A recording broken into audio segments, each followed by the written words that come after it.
Assalamualaikum warahmatullahi wabarakatuh. Alhamdulillah, alhamdulillahilladzi hadana lihada wa ma kunna linahtadiya laula an hadanallah. Asyhadu an la ilaha illallah wahdahu rabbi la syarika lah wa asyhadu anna Muhammadan abduhu wa rasuluhu alladzi la nabiyya ba'dah, amma ba'du. Alhamdulillah, di pagi menjelang siang ini kita masih diberikan nikmat kesehatan sehingga bisa duduk di Masjid Nidaul Ilmi, duduk di taman-taman sorga, majelis-majelis zikir dan majelis-majelis ilmu. Nabi sallallahu alaihi wasallam mengatakan, majtama'a qaumun fi baiti min buyutillah yatluna kitaballah wa yatadarasunahu bainahum illa nazalat alaihimus sakinah wa ghasyiyatuhumur rahmah wa haffathumul malaikah wa dzakarallahu fi man indah. Tidaklah sebuah kaum, kata Rasul, berkumpul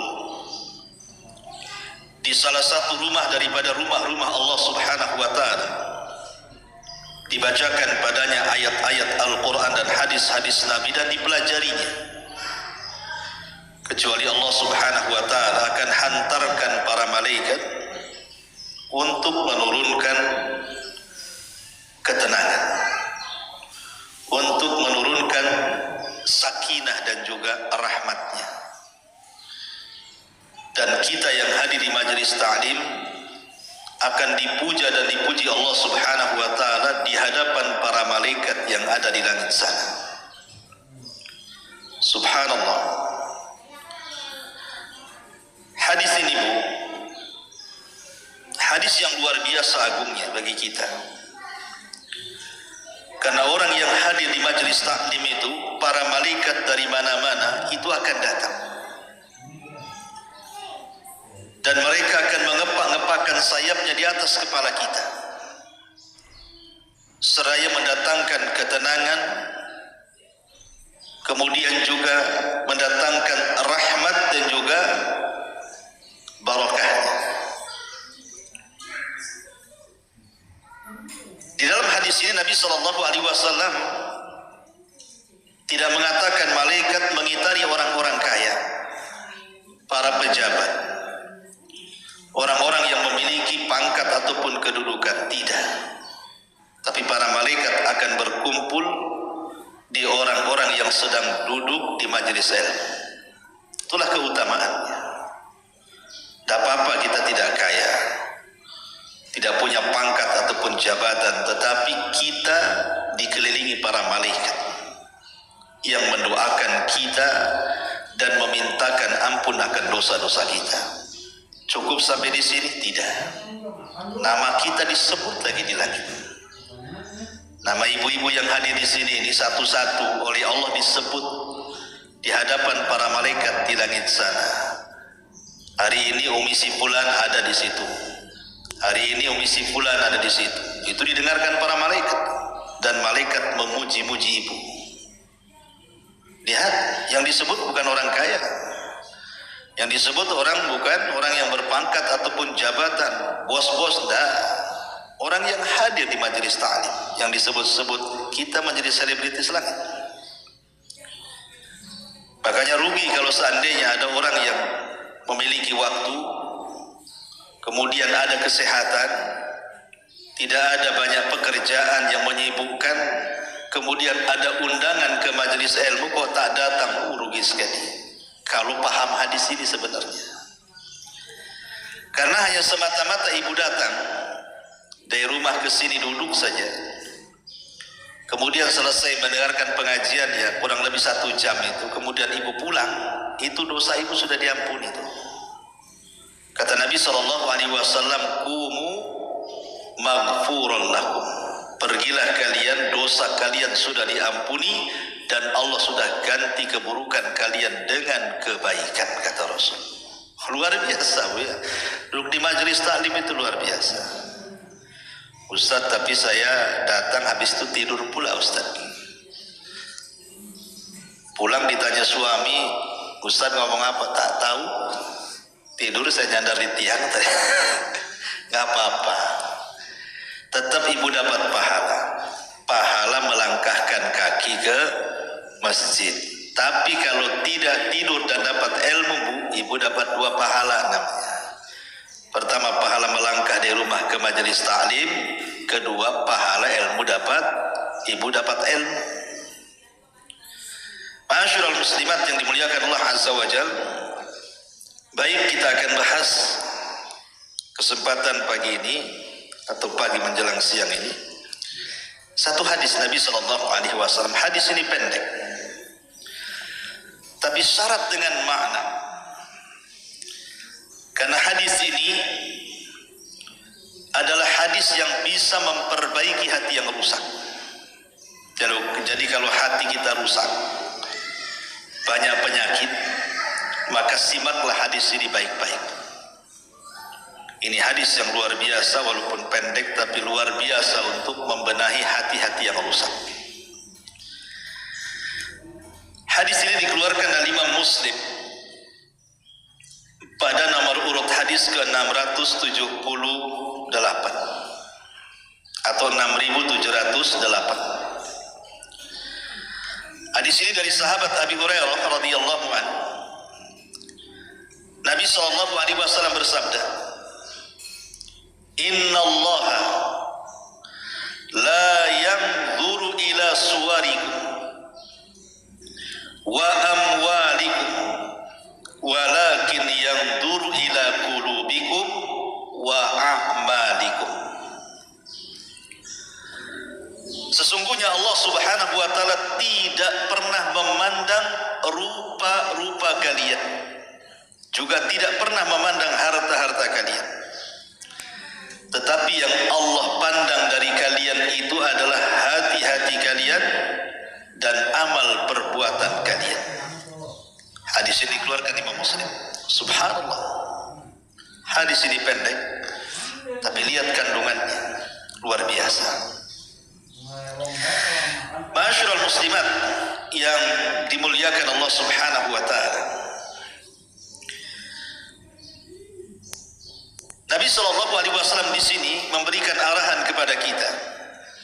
Ingat bahwa Allah tidak pernah memandang rupa kita, rupa saya, rupa ibu atau siapapun.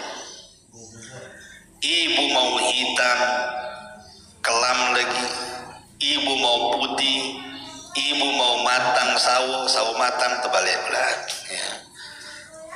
Ibu mau pesek, mau mancung, mau tinggi, mau rendah, mau cacat, mau sehat, Allah tidak pandang itu. Mau orang merdeka, mau budak, Allah tidak pandang. Allah tidak pernah memandang rupa. Mau suku mana saja, mau kulit seperti apa saja, Allah tidak akan pandang.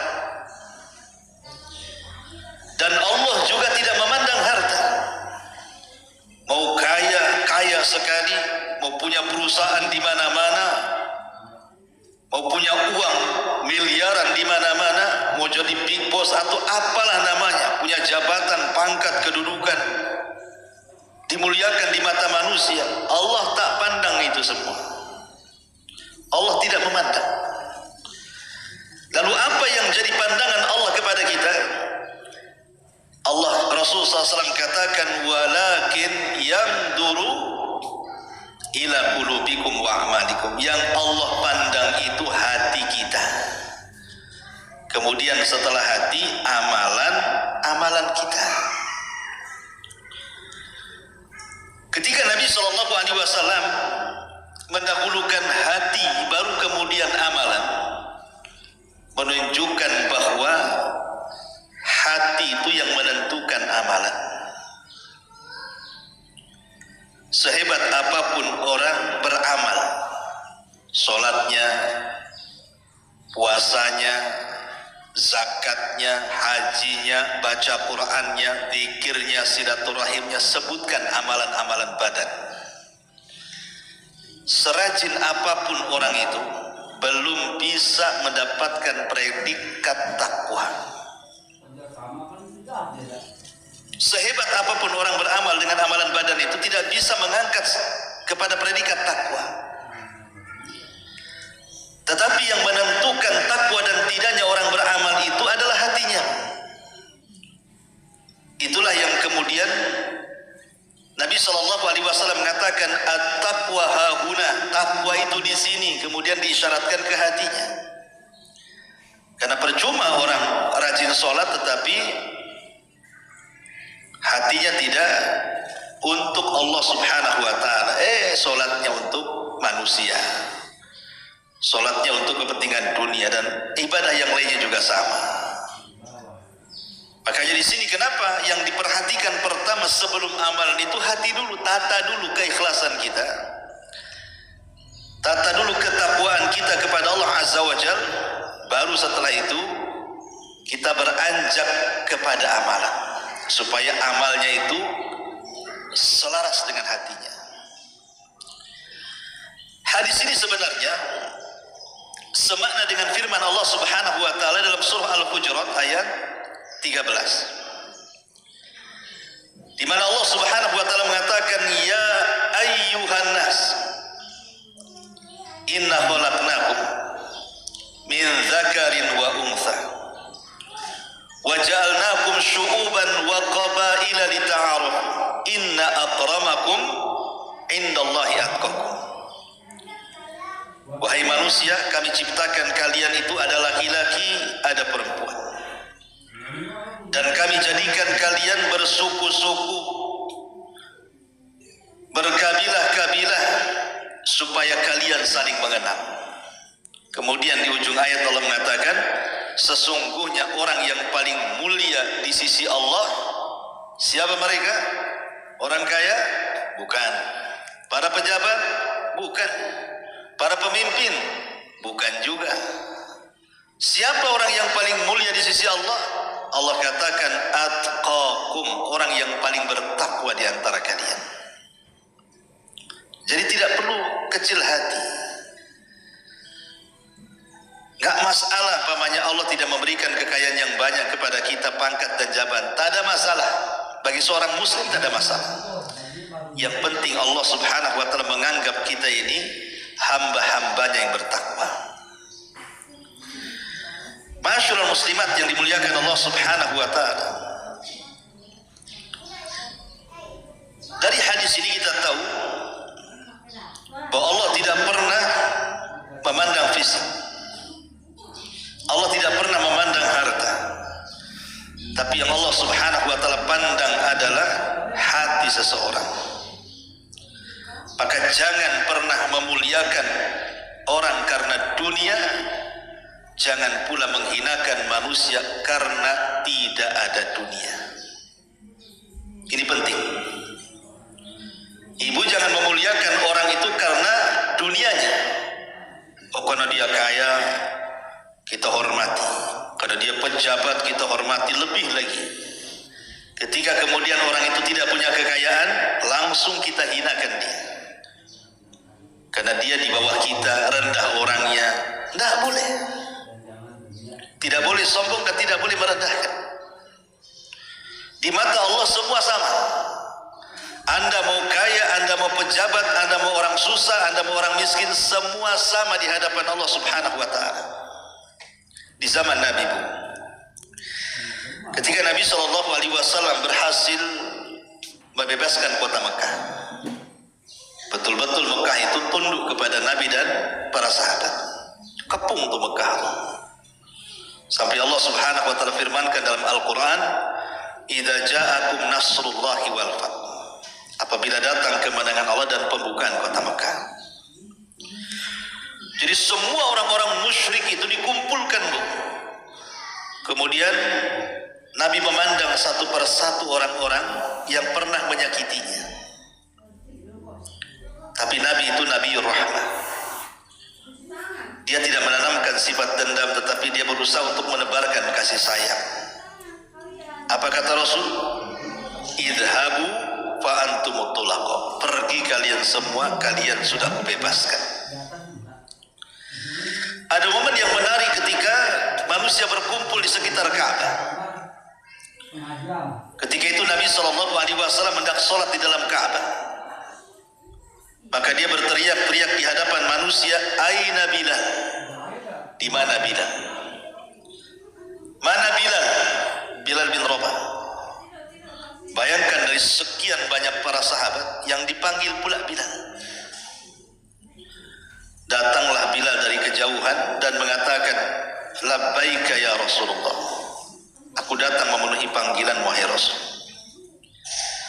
Kata Nabi SAW, ya Bilal, naiklah kau ke atas Ka'bah. Ka'bah ini tinggi, Bilal ini pendek. Cemana naik ke atas Ka'bah? Kemudian Nabi SAW menyuruh Abu Bakar dan Umar untuk menjadi tangganya.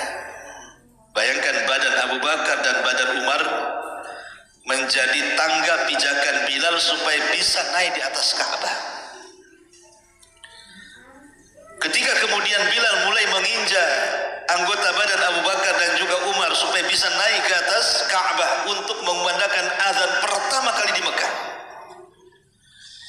Tentu manusia menyaksikan di sini bagaimana seorang hamba sahaya Bilal yang tidak punya harta, kedudukan, pangkat, jabatan, kepemimpinan, dan dia seorang budak Habasyah, orangnya juga hitam, kelam. Tapi Allah tidak pernah memandang rupa, Allah tidak pernah memandang harta. Yang Allah pandang hati dan amalan. Manusia memandang sampai ada yang mencemooh Bilal bin Rabah. Maka mulailah Bilal kemudian di atas Ka'bah, semua di bawahnya, termasuk Nabi ada di bawah, dia di atas. Maka Bilal mulai mengumandangkan azan, dan itu azan pertama. Kenapa Nabi SAW melakukan hal yang seperti itu di hadapan masyarakat Mekah ketika pengepungan Mekah itu? Nabi ingin menunjukkan kepada penduduk Mekah dengan memerintahkan Bilal untuk naik ke atas Ka'bah lewat pundak Abu Bakar dan Umar sampai di atas Ka'bah, dan dia teratas semuanya di bawah. Rasul ingin katakan Islam itu seperti ini. Islam itu seperti ini. Bahwa kemuliaan itu bukan karena dunia, kemuliaan itu bukan karena pangkat ataupun jabatan. Sebagaimana hina itu karena tidak ada dunia, bukan berarti hina itu karena tidak punya pangkat, jabatan atau orang rendahan. Islam tidak pernah memandang itu. Walaupun Bilal budak Habasyah berkulit hitam, tapi karena hatinya penuh dengan ketakwaan, maka dia jauh lebih mulia dibandingkan Abu Jahal yang kaya raya, dibandingkan Umayyah bin Khalaf, dibandingkan Abu Lahab dan orang-orang besar lainnya. Kenapa Bilal bisa lebih mulia di antara mereka?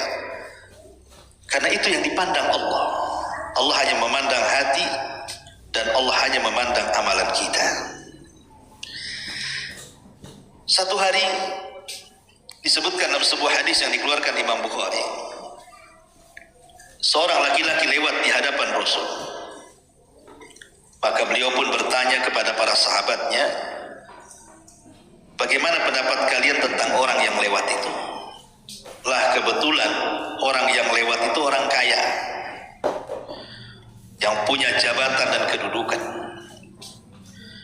Maka sahabat langsung mengatakan, hariyun in khataba an yunkah, wa in syafa'a an yushfa', wa in qala an yustam'. Kata para sahabat Rasul, orang itu bukan orang biasa yang lewat itu. Dia kalau meminang seorang wanita, layak untuk diterima pinangannya. Kalau dia meminta perlindungan, layak untuk dipenuhi perlindungannya.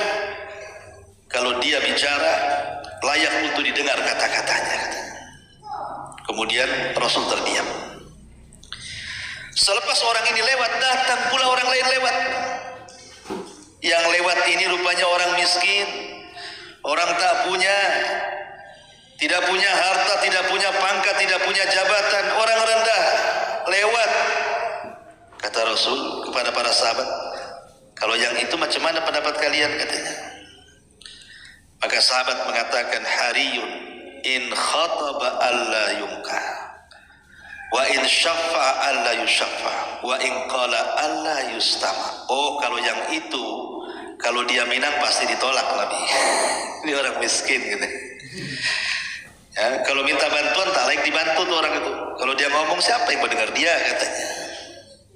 Tapi lihat ujung hadis endingnya. Apa kata Rasul? Kata Nabi SAW, hadza khairun min mil'il ardi misla hadza. Kemudian Rasul mengatakan di hadapan para sahabat, adapun orang yang kedua, yang miskin itu, yang kalian katakan kalau meminang tidak layak diterima pinangannya, yang kalau minta bantuan tidak layak dibantu, kalau ngomong tidak layak didengar, kata Rasul, sungguh orang ini lebih baik daripada seluruh kekayaan dunia yang seperti ini. Lihat, kenapa Nabi SAW, bukan berarti Rasul hendak membela orang miskin, tidak. Tapi Nabi SAW melihat orang yang kedua ini, walaupun dia miskin tapi hatinya bersih, amalannya baik. Kata Rasul, orang ini jauh lebih baik dibandingkan orang kaya. Bahkan kekayaan satu dunia tidak lebih baik daripada orang ini, kata Rasul. Ya, bagaimana Nabi SAW memberikan sebuah keterangan kepada kita bahwa tidak perlu sedih, tidak perlu gundah gulana, tidak perlu stres hanya gara-gara umpamanya ya tidak sekaya orang lain.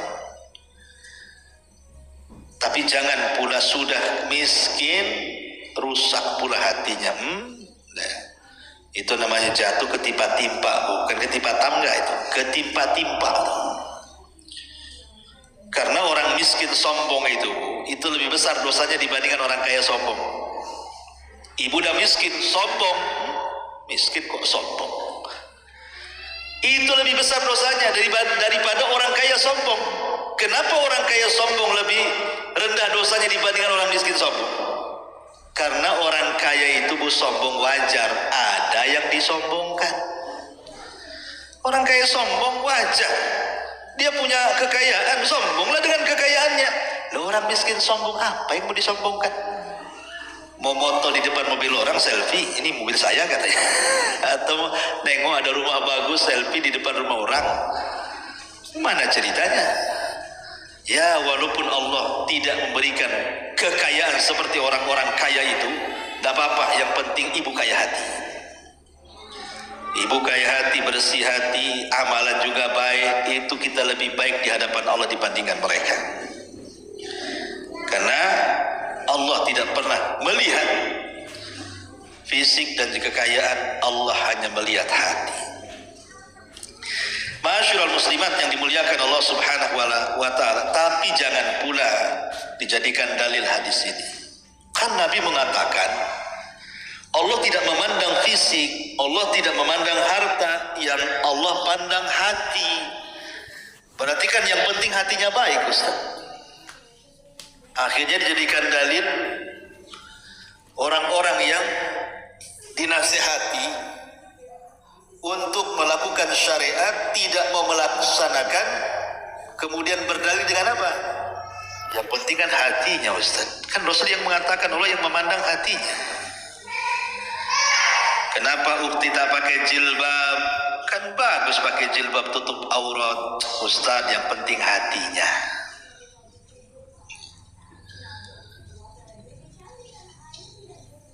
Kalau bisa itu ya sholatlah. Kan yang penting hatinya, Ustaz. Banyak orang sholat itu jelek hatinya katanya. Lah, itu pula dia. Latihanlah puasa. Yang penting hatinya itu puasa Senin Kamis tuh, itu kalau gibah itu 3 jam tuh. Bukan begitu. Sebab orang yang bicara seperti ini hakikatnya hatinya kotor. Kenapa? Satu, Orang yang mengucapkan yang penting hatinya itu seolah-olah hati dia itu bersih, hati orang itu tak bersih. Ya kan, Bu, kalau dia ngomong begitu, seolah-olah dia mengatakan hati saya bersih, hati orang itu tak bersih, jatuhnya suudon. Karena kalau kita katakan itu tengok tuh ahwat-ahwat tuh kan bagus, udah pakai pakaian syar'i. Cobalah kamu juga sama. Belum tentu hati dia baik katanya. Pakaian casing-casingnya aja itu yang baik. Hatinya tak baik tuh katanya. Kok tahu? Ya kemarin ngerupi-ngerupi juga orang tuh katanya. Itu kan sodor kan. Ya, masih bagus aku katanya, walaupun tak pakai ini tak pakai itu, tapi hatiku kan bersih gitu. Nah kan seolah-olah apa, Bu? Seolah-olah hati dia bersih, hati orang pula kotor. Nah itu kan sudon namanya. Tak boleh. Dia seolah-olah merasa dirinya paling bersih hatinya. Sementara Allah mengatakan fala tuzakku anfusakum. Jangan kalian mentazkiyah, merasa bersih diri, orang lain itu kotor. Enggak boleh. Ya.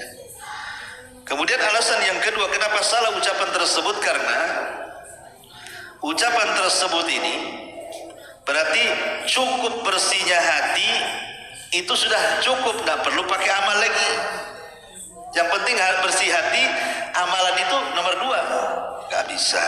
Iman itu definisinya adalah pembenaran dengan hati, pengucapan dengan lisan, diamalkan lewat perbuatan. Itu iman namanya. Itu kesatuan tuh, nggak bisa dipisah-pisah.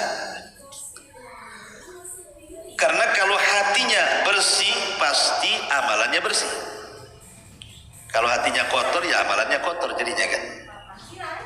Jadi Allah itu bukan menghisap hati saja, perbuatan pun Allah hisap. Buat saya tidur Maka tidak bisa dipisahkan antara hati dan perbuatan. Ma'asyiral muslimat yang dimuliakan Allah Azza wa Jalla. Al-Imam Ibnu Qayyim rahimahullahu ta'ala mengatakan ada 5 perkara yang merupakan perusak hati. Jauh 5 perkara ini.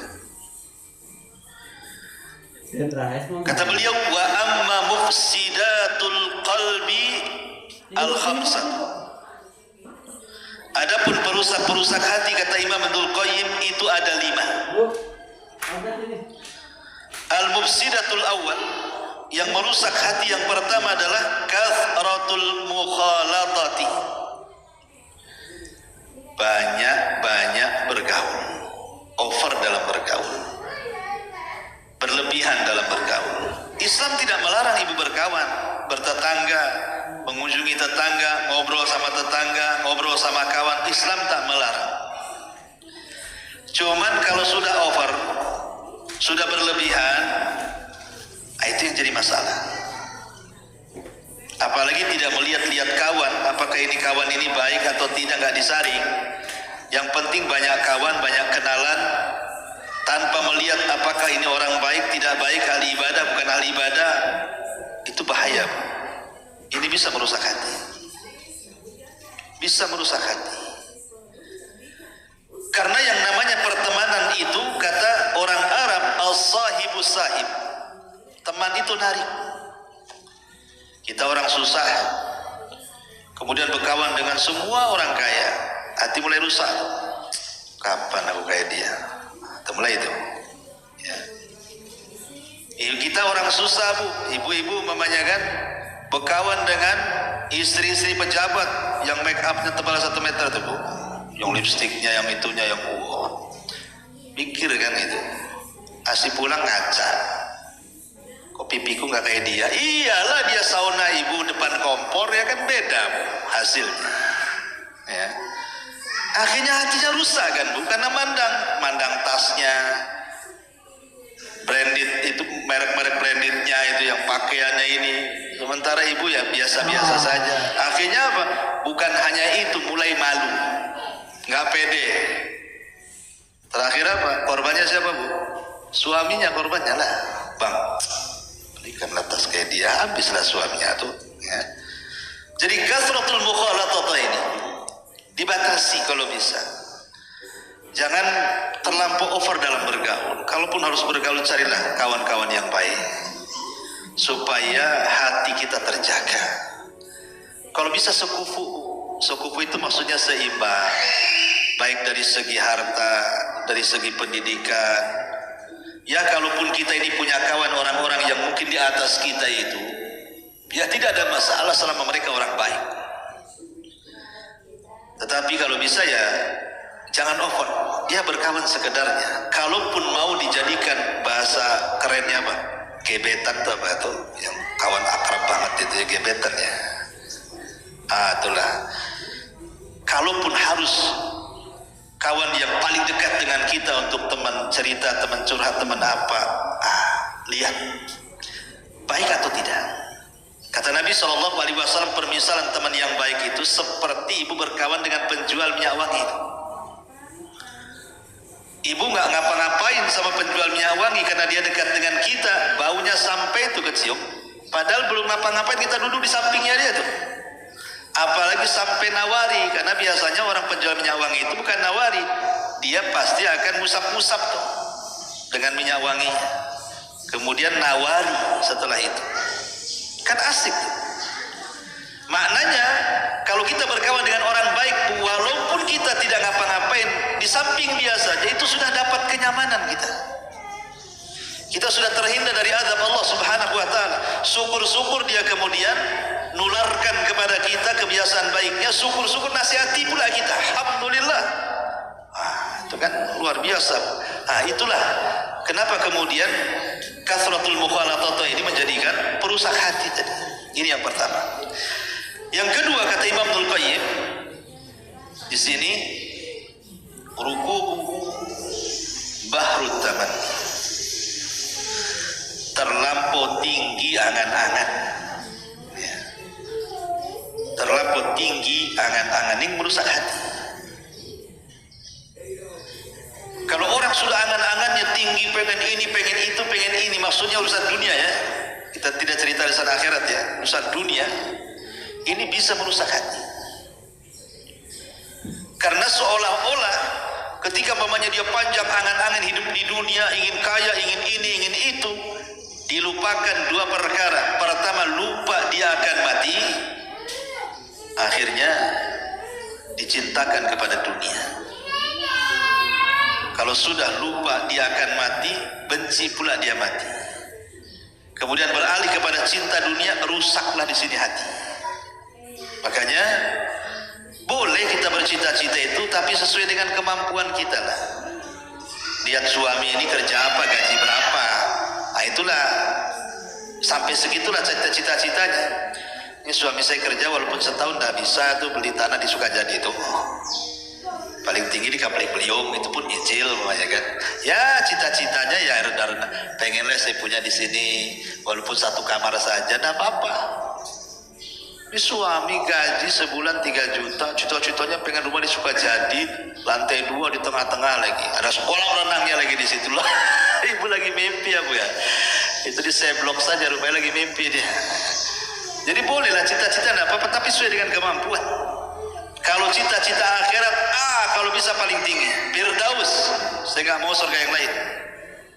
Idza sa'altumullaha fas'alu al-firdausil a'la. Kalau minta surga yang tinggi. Itu kalau surga akhirat ideal gitu, harus tinggi. Tapi kalau urusan dunia sesuaikan dengan kemampuan. Kan ini merusak hati masalahnya. Ini yang kedua. Yang ketiga, at-ta'alluq bi ghairillah, mengaitkan sesuatu dengan selain Allah. Hatinya itu dikalungkan kepada selain Allah. Ini rusak hatinya.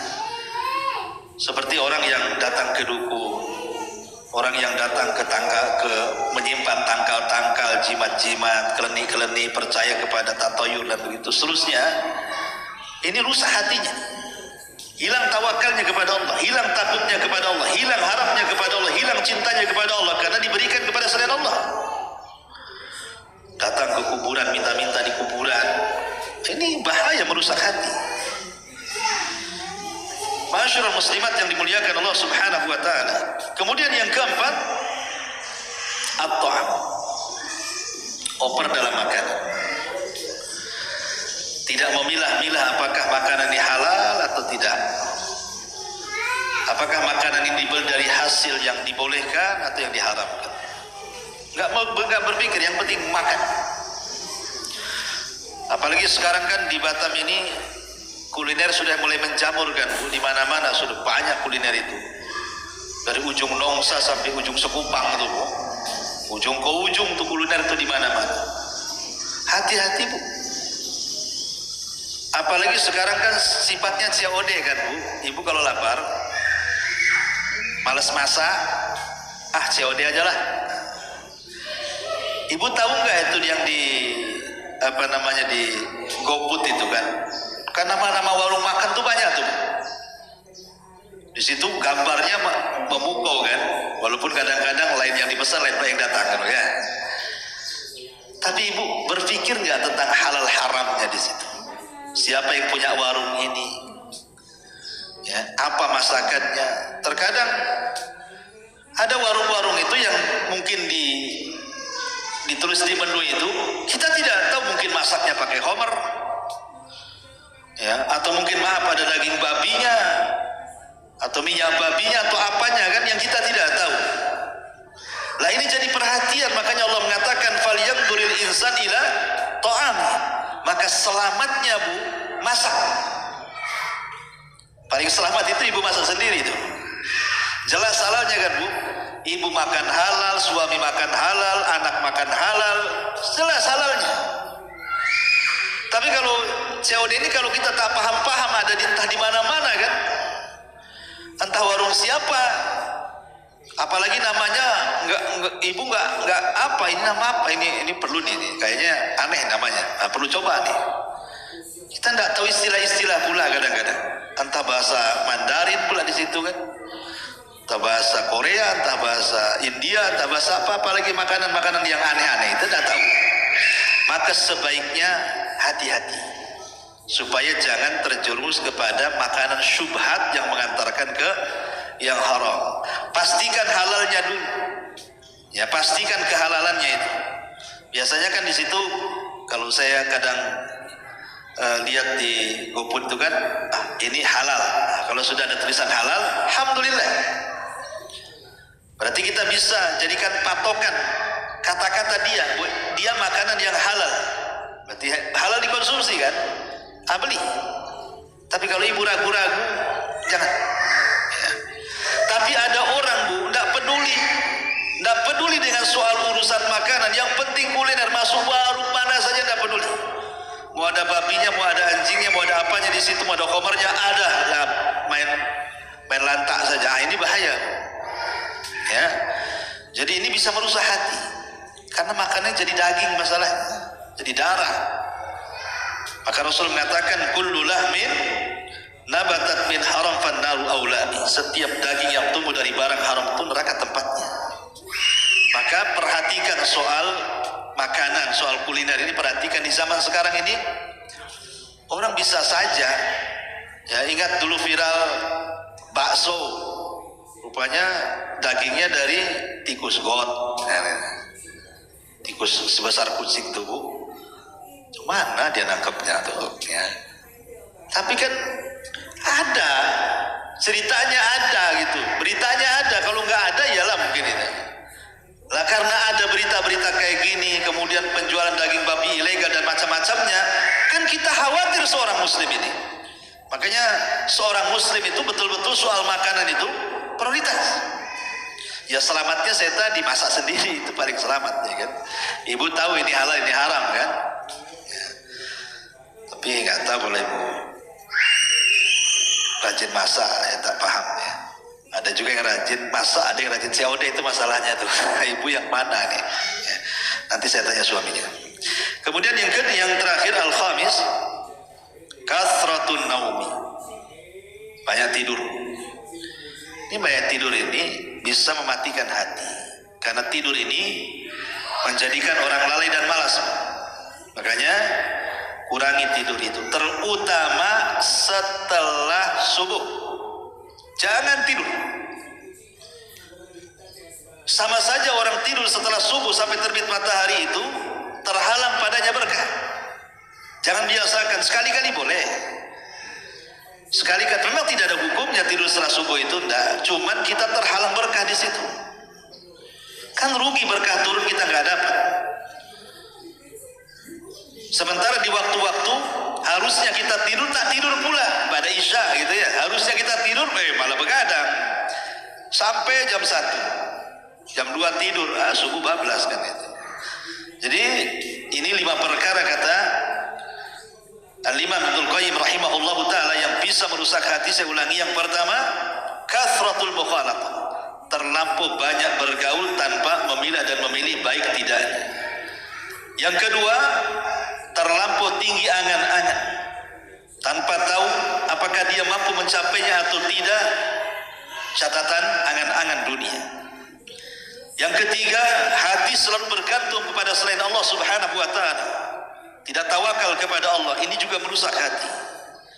Yang keempat, banyak makan, over dalam makanan, dan tidak kemudian berusaha untuk memilah-milah apakah ini haram atau halal, atau cara mendapatkannya halal atau haram, main lantak saja. Kemudian banyak tidur. Inilah 5 perkara kata Al-Imam Ibnul Qayyim rahimahullahu ta'ala yang bisa merusak hati. Lalu bagaimana obatnya? Maka Imam Ibnul Qayyim juga menyebutkan obatnya. Beliau mengatakan dalam kitabnya Ighathatul Lahfan, banyak perkara-perkara yang bisa mengobati hati, tetapi yang paling penting adalah 4 perkara. Yang paling penting itu 4 perkara. Pertama, obati hati bil Qur'anil Karim, dengan membaca dan mempelajari Quran. Karena Quran itu syifaun lima fis sudur, kata Allah. Dia adalah obat bagi penyakit-penyakit hati. Entah kesyirikan, entah keraguan-raguan, entah kekufuran, entah syubhat, entah syahwat. Sebutkan apa penyakit hati itu. Itu bisa diobati dengan Quran. Baca Quran, pelajari Al-Quran, karena Quran itulah sebagai obat. Yang kedua, kata beliau, asani ma yahfad alaihi quwwatuh, yang bisa menjaga kekuatan badannya dan juga kekuatan hatinya, dan itu dengan cara al-iman wal amalus salih wa amila awrad at-ta'at, memupuk keimanan. Terus keimanan dipupuk, diperbaharui dengan cara apa? Tingkatkan amal saleh, tingkatkan ketaatan-ketaatan, dari yang wajib mulai meningkat yang sunnah. Dari sholat wajib kita sudah berusaha tepat waktu, mulai ditingkatkan ke yang sunnah. Mulailah rawatibnya, mulailah tahajudnya, mulailah duhanya, dan begitu seterusnya. Dari puasa wajib Ramadan, mulailah ke Senin Kemisnya, ke Daudnya, ke Ayyamul Bidnya. Mulai dari zakat, mulailah ke sedekah. Terus bertingkat. Itu bisa membenahi hati. Kemudian yang ketiga, berusaha menjauhi maksiat, karena maksiat itu bisa mengotori hati. Sekecil apapun maksiat tetap akan mengotori hati dengan meletakkan titik hitam di hatinya. Dan yang terakhir, memperbanyak istighfar dan taubat. Inilah 4 perkara yang bisa mengobati hati: Al-Quran, keimanan dan amal saleh, berusaha menjauhi maksiat dan semua penyimpangan, dan yang terakhir, berusaha untuk bertobat dan terus mengucapkan astagfirullah, astagfirullah. Maka dengan 4 perkara ini, kata Imam Ibnul Qayyim rahimahullah ta'ala, inilah anfa'u ilajil qalbi, paling bermanfaatnya obat untuk menyembuhkan penyakit hati. Wallahu a'lam bishawab. Ya, sampai di sini mudah-mudahan ada manfaatnya. Tutup dengan doa kafaratul majlis. Subhanaka bihamdika asyhadu an la ilaha illa anta astaghfiruka wa atubu ilaik. Allahu ta'ala alam. Assalamualaikum warahmatullahi